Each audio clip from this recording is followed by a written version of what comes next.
Unlock seamless cloud storage integration for your React and Express applications by mastering Dropbox file uploads today. First, we'll dive into setting up your Dropbox developer account. This involves creating a new app that will grant us the necessary credentials to interact with the Dropbox API.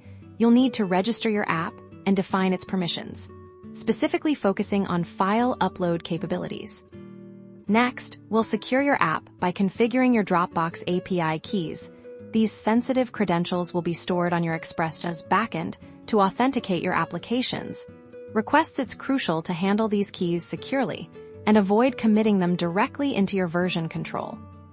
On the front end, we'll build a user-friendly interface using React. This will include a file input component allowing users to select files from their local machine, and a button to initiate the upload process.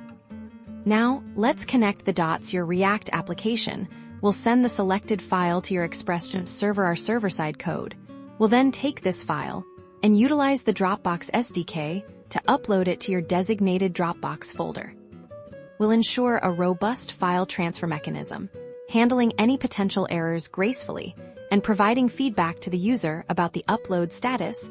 This empowers your application with dynamic content management, allowing users to easily share and store their important files. By following these steps, you'll gain a powerful skill for integrating cloud storage into your web projects. Get ready to enhance your applications with efficient and reliable file handling.